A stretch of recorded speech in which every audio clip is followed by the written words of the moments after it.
recording now, so I can see what a knob you're being. Wait, is it an 18 on there? Yeah. Well, people die. Yeah, but it's not exactly like they're saying any hard language. I don't see anything that vulgar. They do. Eat my green shit. He doesn't say that. They do. I'm going to quote the film. No, he does not say that. Hi, welcome to Just That Film. I'm Lily. I'm Charlie. And in this episode, we're talking about Lily's all-time favourite movie, Troll 2. Yeah, This is her pick. She's picked this because she loves this film. did not pick this. She's been bugging me to watch it. Dad, you've got to watch Troll 2. Oh my God. Yeah. So, Dad, you like Shawshank Redemption, didn't you? Yeah. Well, you're gonna love. You like Lawrence of Troll 2. Arabia? It's alright. Oh, I'll tell you what, Dad. Seven Samurai has nothing on Troll 2. So we watched Troll 2, which is widely considered one of the worst films ever made, which I think is a bit harsh. I mean, it is, but at the same time, the reason we're talking about it is because it's bad that you enjoy it. Yeah, it's like obviously like Tommy Wiseau's like The Room. It's something so bad, you find some humour to it. Yeah. Just seeing all the clips. Yeah, it is so. The production but yeah, it's one of those things you can watch it and laugh because it's a poorly made film. But I can name films which are worse, in like all those epic movie and disaster movie comedy parody films which have high budgets, and you think, oh, it's just a hard wash. And there is loads of films which are terrible films. They've got a high production value, got big stars in it. You watch it and you think, I'm never watching that again. That's rubbish. This I would watch again because it is so funny. It's so bad. It's funny, but I think they really lean into it. They're eating her. No, they're gonna eat me. Yeah. So that clip, loads of people. I see that clip before I even see the film. So Troll 2 has nothing to do with Troll 1.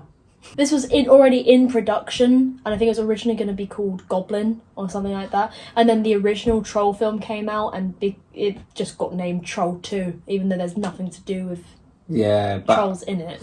It's so bad. Nilbog. Yeah, I think they never even say the word troll. They'll say goblin. Yeah, because they go to a town. So a vacationing family discovers that the entire town they're visiting is inhabited by goblins disguised as humans who plan to eat them. And that was the big twist when he looks in the mirror and sees that the town, Nilbog, is goblin spelled backwards. It's not even like, as soon as she's like, her boyfriend comes over, which is again in a really weird scene. She's like powerlifting, and suddenly her boyfriend and two of his friends are creeping at the window as they talk about like they're about to have sex or something. It's a very weird scene. Which they shouldn't be, because she's really young. She was like 16, 15. Yeah, and I think she was 15. Connie Young. Yeah. But then she talks about, now I was just going to say, like, she then talks about, like, yeah, and our family is going to this really nice little town called Nilbog. But it's just like, yeah, but you could have just said it was a nice little town. You didn't have to necessarily emphasise the name of the location. It just doesn't... Yeah, but that might be like an American thing. It was directed by Claudio Fragasso, who I'm assuming is Italian, for a name like that. Yes, born in Rome. You know, I'm going to Rome this year. Oh. Yeah. When we come back from thingy. He's known for Troll 2, After Death, Test Rasate, and Palamaro Milano Solo Andata. All, I mean, After Death 4.3 is, he's not really knocking it out of the park. No, nor do I. So I'm not going to waste my time talking about more of them. Instead, we talk about the cast. I don't think I recognise any of the cast from anything else. No. So you got Michael Paul Stevenson, Margot Prey, Robert. No, you know what? No, I'm not going to bother talking about the cast because there's no one of note really in the film. No. But like people have said, it's the holy grail of bad movies. Which, I like again. I've seen some films. Sorry about the noise, by the way. There's knobhead builders who've switched our water off. Yeah, I've seen some films which you think, oh, that was such a misstep. That's terrible. Like, I would rather watch this again than say the remake of RoboCop. Yeah. Or the remake of The Thing.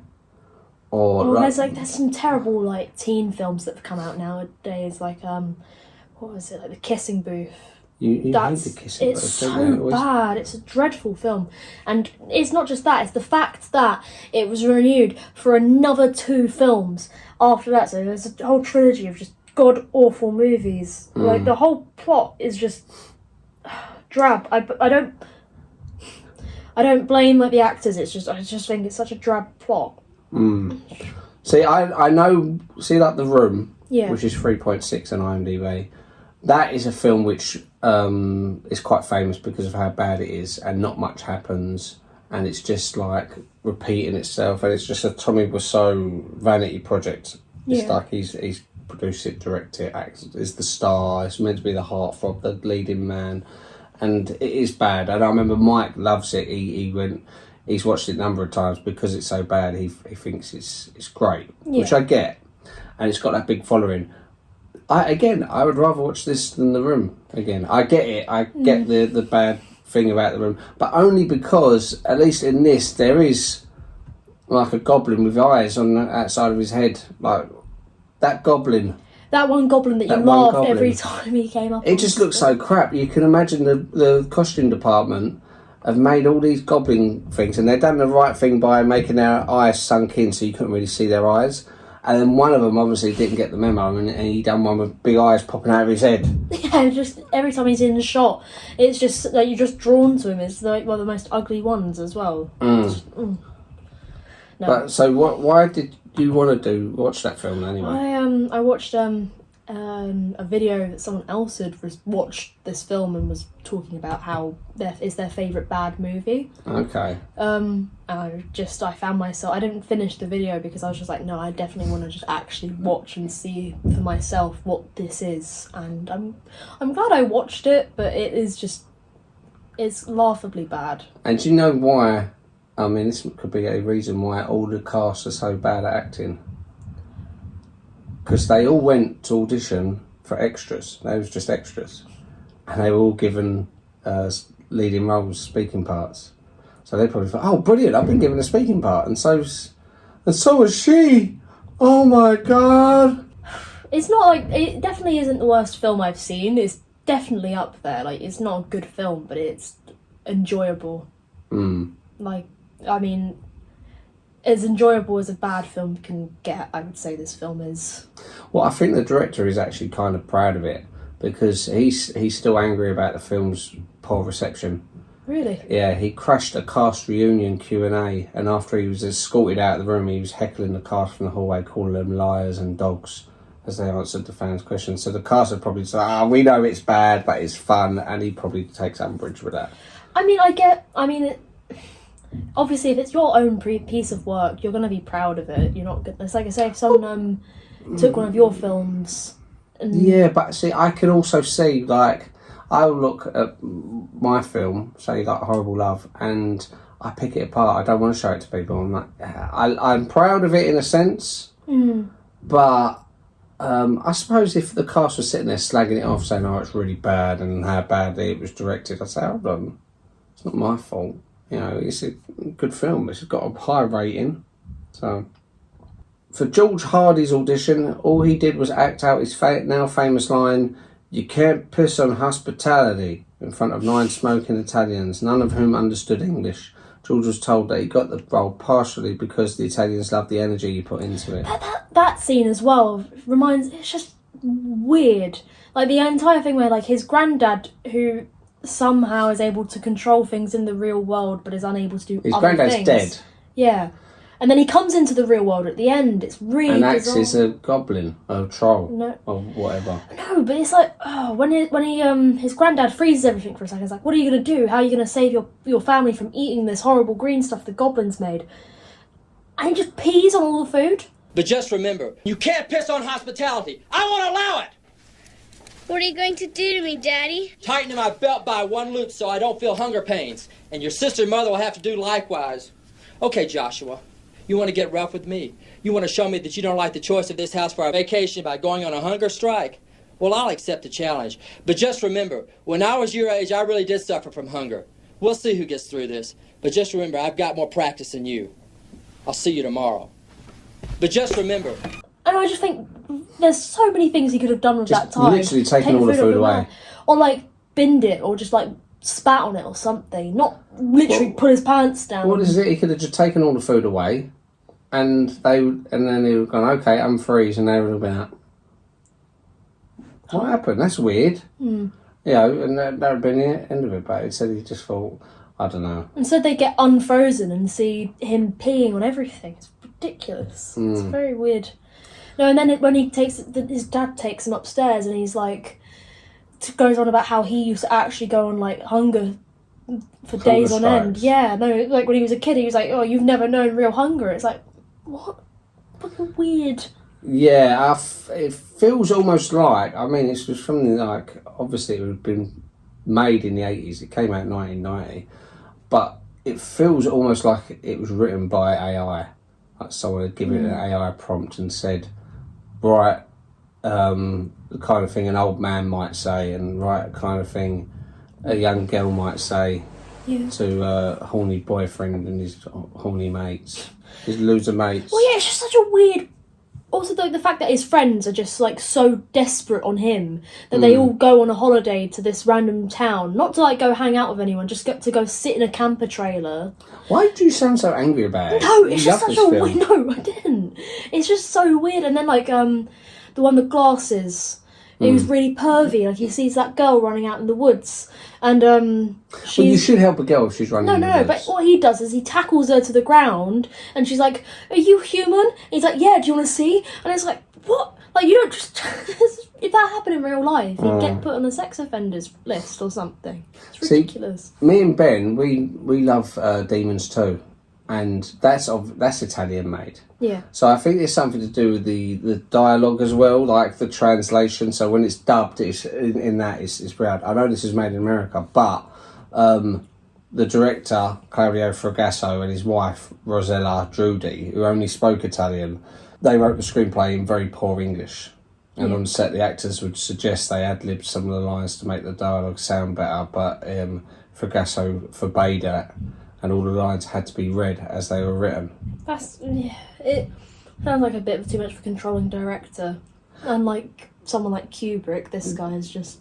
Yeah, no, but see, I like with the script that I'm working on at the moment, I had the two actors read through it, and if there's any bits in it, they go, that doesn't sound right. I say to them, so what would you say then? And they'll make up other suggestions, and 9 times out of 10, I'd go with their suggestion. I'd go, yeah, okay, that sounds better. That sounds better for your character. You know, I don't understand, especially if you're writing a language which isn't your language. You should be more open and say, listen, I trust you if you think there's something more American we put in this. But at the same time, if he had let them, the film wouldn't be quite as bad, and we wouldn't be talking about it now. No, I mean... I think the dialogue, the clunky dialogue, and the cheesiness of it helps towards putting it in that sort of so bad it's good. Well, it's a category. cult status. Like, this has got a cult following. It is, though it's not in the UK, it's a big cult following in America. But, I don't hate the film. I know I keep, like, saying how terrible it is, but it's not, like, the worst film. You know? But it's, like, it's fun a film to make fun of it. Yeah. Because it's so over the top and bad. It's so bad, but I think that it's not a film where it's so bad and I just afterwards I feel annoyed that I spent time watching it. It's not like one of those films. Like I watched Norbit the other day. What? I've avoided that film. Is it bad? It's so bad. It's like I watched it just because there's so many people on TikTok that rave on about how funny it is, and I just didn't personally find it funny. That's never what I've heard. At the time, the same year that Norbit came out, Dreamgirls came out. Yeah. And Eddie Murphy's in Dreamgirls, and apparently, I still want to watch Dreamgirls, I haven't watched it yet, but apparently he gives one of his best ever performances. And they was talking about him getting nominated for an Oscar. Yeah. Then Norbit came out, and out of principle, they didn't nominate him at all. Even though they're two separate films, because Norbit was so bad and so sort of, apparently it's just like one of the worst films to watch. Why is it so bad then, Norbit? It's not so bad, it's good. It's not one you can see. No, it was like, I watched it, and the entire time I was just like, what? Like, what's going on? Like, Eddie Murphy plays, like, a Chinese man in it as well, and it's like he plays, like, 3 different characters in it. I didn't even realise until about the end of the film. I was like, weird. And it's just, like, and there's, like, these 2 pimps in it, but they're not actually pimps, and then it's just But he so plays. bizarre. Is it the girl who loves him as well? Yeah, he plays his wife, Rasputia, as well. And it's just, it's terrible. It's really bad film. And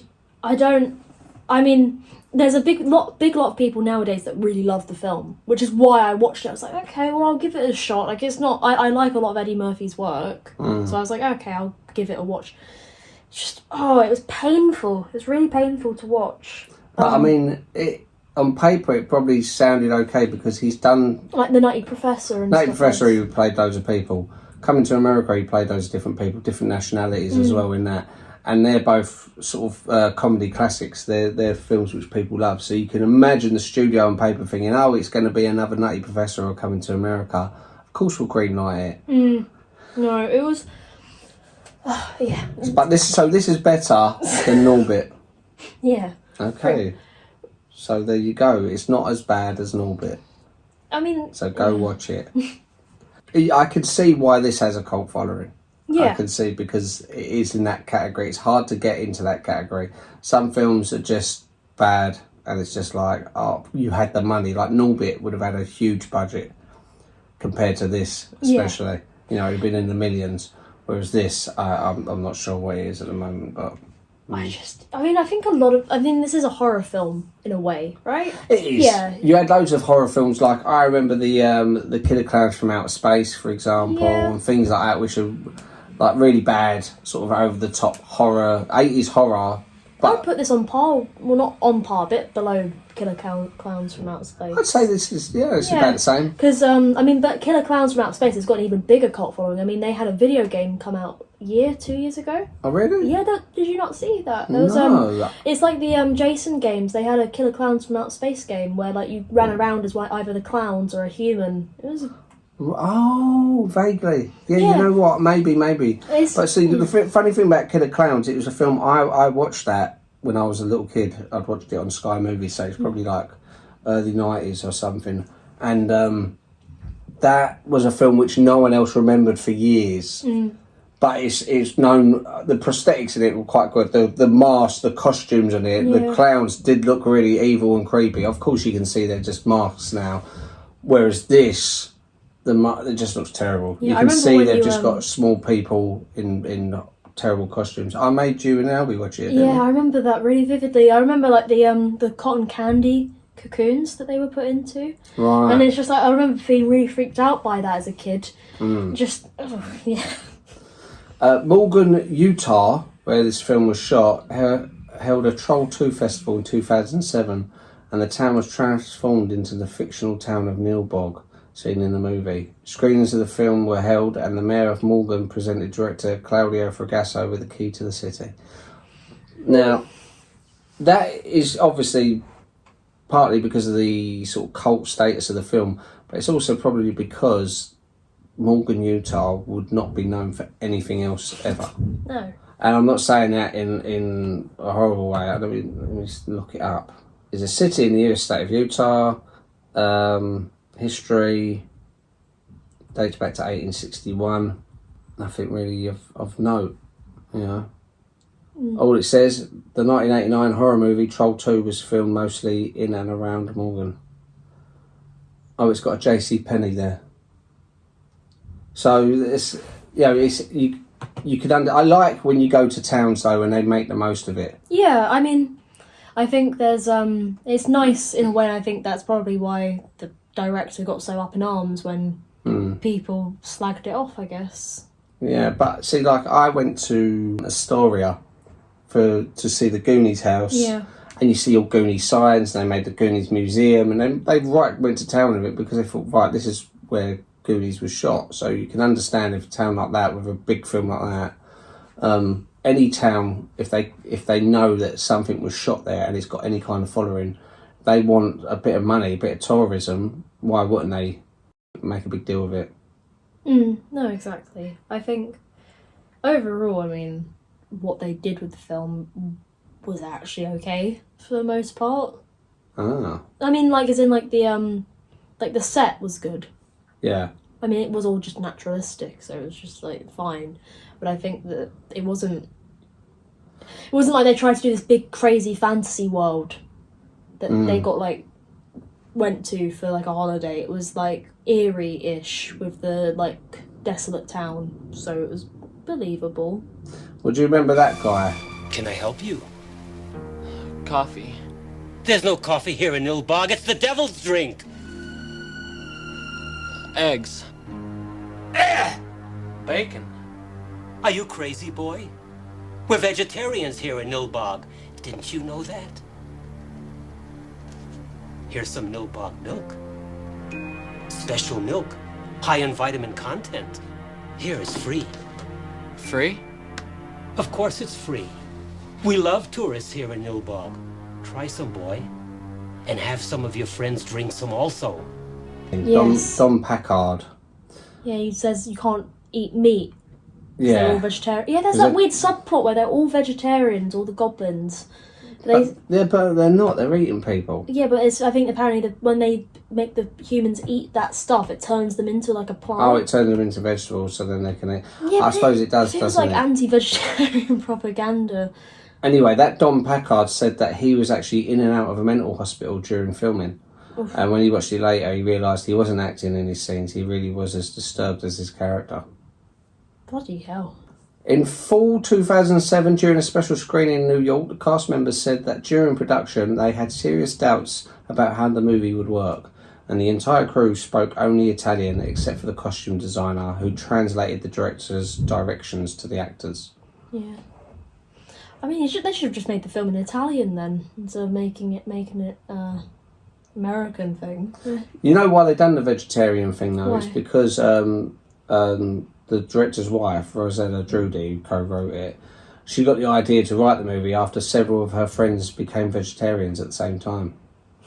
So it was like a conspiracy.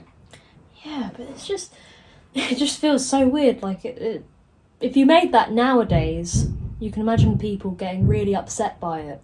You know? Going, Really? just being like, how dare you say it's bad to be a vegetarian? But it is. You need meat. Like, you don't. You need meat to survive. I'm a vegetarian. Well, get off the show, because this is a meat eater show. Just that film, Meat Eaters. The actors were only given parts of their script on a scene-by-scene basis, so rarely did they get any kind of context as to what was supposed to be happening. Well, even if they had the whole script, I don't think they'd have understood what was happening. Well, it's funny because, you know, it's not that unheard of for that to happen in a film or even TV series, because in Stranger Things, Yeah. that's what happened with like the final season. A lot of the stuff was given to them on the day. They didn't have months to prepare each bit of the script, which ridiculous for a show of that caliber. Yeah, but I mean, there's loads of films which famously the director would give only parts of the script to people. They didn't want the whole thing to be revealed. Like often you'll find with the Marvel films, for example, they have to do non-disclosure agreements anyway. But even then, the parts of the script they're given, sometimes they even give them full scripts. Or like Tom Holland. Yeah. Darren Ewig, he's the one who goes, "No, they're gonna eat me." He had to stand in that pot for like 14 hours. So they ended up screwing his shoes into the base of it. That's terrible. Imagine if there was a fire on set and his feet screwed into that pot. He couldn't get away. I was just thinking if he needs to go to the toilet. Probably pees in the pot. According to cast members, the dance that Connie Young does in front of the mirror, known to fans as the Holly Waits dance, was ad-libbed. Yeah. She had actual cheerleading experience. I guess that's believable. Yeah, I think when something becomes a cult status, they will look at every little aspect of it. You know, Yeah. like probably the most successful, most famous cult film I can think of, Rocky Horror Picture Show. Yeah. When they do audience Screenings participation, ever since it's been released, it's been shown in the cinema, and they do audience participation where the audience come dressed as cast members, and throughout the thing, like when it's the wedding, everyone brings rice and they chuck rice at the screen. They bring playing cards just for like this little throwaway line where he says cards for sorrow and they chuck cards and stuff like that, and they'll talk to the screen and all this stuff, and it's nice. It'd be fun, but I suppose if you don't know what's going on, you might be a bit like. It's good to be such a fan of a thing. I think that's what's missing a lot of the time nowadays. There isn't enough of a big cult following, but not just that, but people often make fun of things when they become popular. Yeah, well, like Twilight. Well, not even like Twilight, because that was before the presence really of social media. But I remember people making fun of Twilight anyway. Yeah, but I'm talking like, for example, things like Stranger Things and things like, or when people go to events like Comic-Con, a lot of people will take the pee out of the people that go to it and dress up and enjoy the time they have there because it's out of the norm. And I think... Well, who? Not people who go there, though. No, people online. People online will take the pee out of them, and I think that's one of the sad things about social media. It tries to, like, isolate communities into being something. You could do a post, and you could say, look at this blue sky, and you'll have some knobhead on it. Well, actually, technically, it's not blue. That is whatever, blah, blah, and come up with some other word. Because people... It's sad, because the majority of people on this earth do not have anything close to an interest in life, and they try to make their life significant by making their voice heard. And this is the downside of social media, is loads of people use it because they want to argue. They want someone to know, well, did you know he shouldn't have cut him up there? I would have spotted it earlier. Oh, shut up. You look at human error and you look down on them as if you're perfect all the time, and it just infuriates me. Yeah, it's terrible. I think social media has really destroyed people's perception of others, and people have forgotten what it is to be kind. In general, I think, because when I was growing up, obviously I was told, can't say something nice to someone, don't say anything at all. Like, you just don't say things if it's not going to be something nice, because it's not a nice thing to do. And I think social media, because you are hiding behind a screen, people think that there's nobody else on the other side of the screen, and it's why so many people die by suicide and other things. Especially young people. Yeah, well, they've just passed the thing, haven't they? They're trying to pass it so social media can't be accessed to 16-year-olds and under. Where has it been? It has been Australia. Australia, is that where it's been rolled out? It's already in Australia. I think that makes sense. I would push it even higher. I'd push it 18. No, because no, I don't think. I think 18's a bit. I mean, if people are legally allowed to have sex at 16, I think if social media is on the same level as that. No, I get what you're saying, but at the same time, this one I'm talking about. Like there was a poor girl not too far from here who took her own life because there was a video of her having sex with a boy and he showed it around the school. She wasn't underage. No, and nor was the boy. I think when people are young, when they're at that age, you make mistakes. Everyone makes mistakes when they're young. I'm so grateful that social media didn't exist when I was a teenager, because I would have been cancelled 10 times over.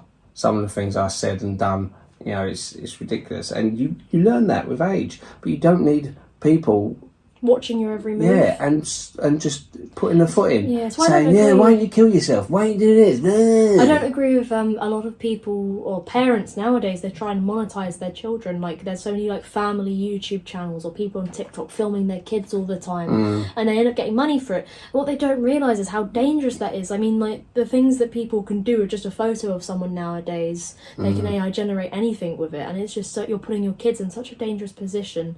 Let alone allowing kids themselves to have social media or have a platform. You're not ready for what that's exposing them to, because it's not just like a select group of people, it's everyone. Everyone can see it. And they're the worst ones are the trolls. Yeah. Troll 2. Anyway, Jason Stedman wore a yellow shirt with a logo during the first half of shooting. It got lost at one point, and instead of refilming all the scenes with a different shirt, the film crew told Stedman to buy another yellow shirt. The shirt he bought didn't look like the previous yellow shirt, but he still had to wear it for the rest of the production. I didn't notice that. I didn't notice it. I'd notice it if I watch it again. This is the kind of film I would watch if, say, I had a lot of friends around and we said, let's put something crap on in the background while we're drinking and sort of having a pizza and laughing and talking. You ain't got to sit there, shh, everyone be quiet, you're going to miss this bit. It's one of those, it's like a popcorn fodder You know, you just have it there while you're just eating crap, and you're just laughing about it. You know? Yeah, no, exactly. It's not a film to really take seriously. Obviously not. And I think you're right. Yeah, but you took it very seriously. Why do you keep You saying said it was your favourite film. You said, "Dad, we've got to watch this." Yeah, well, that Don Packard, who I said was having a bit of an off day, he was cast as the drugstore owner after the actor who was originally cast didn't show up for work. Oh. So it shows what kind of production that was. Either me or your boys. Take it or leave it. The beautiful Holly Waits or your lovely little boys. Make a choice, Elliot.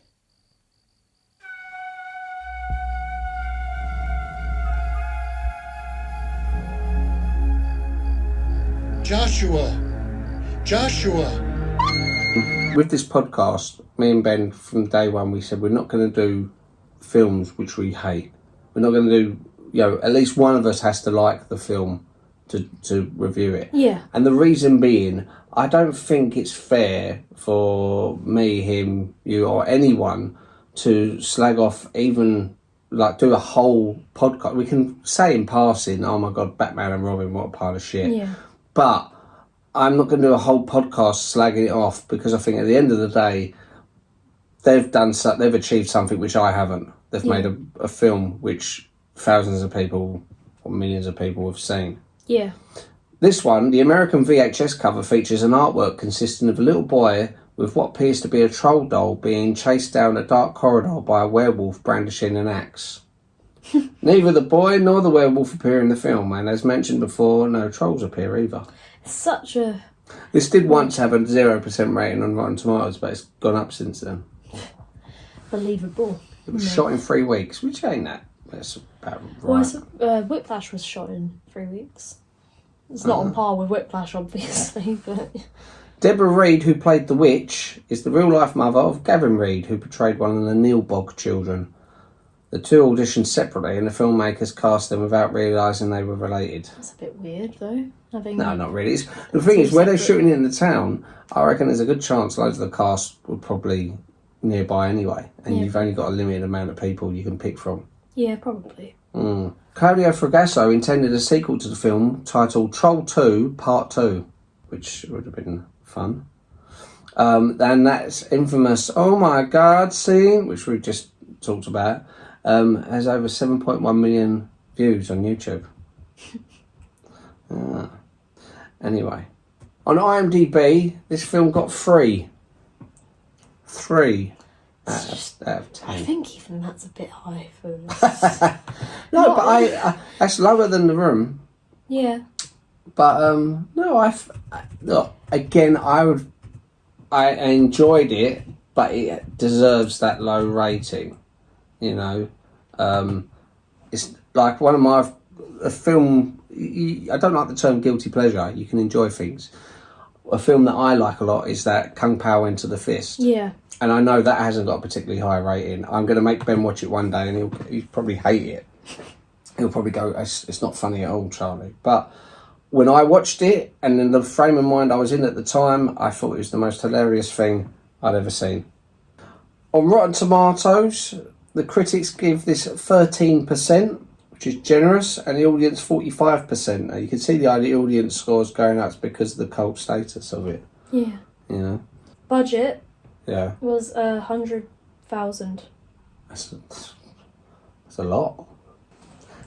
And in the box office, worldwide gross, approximately $1,263. Terrible. Terrible, but it's left a legacy, you know. Yeah. And you know, I know he's annoyed that people moan, but he's got to be proud of the fact that he's got a cult status. Anyway. But anyway, so next week is Easter. Oh. So I'm going to do a podcast on Life of Brian, the greatest Easter film ever made. Brilliant. So please like, subscribe, share. If you want to tell us why this film's your favourite film of all time, then email us at justthatfilm@gmail.com. Thank you for watching. Bye-bye.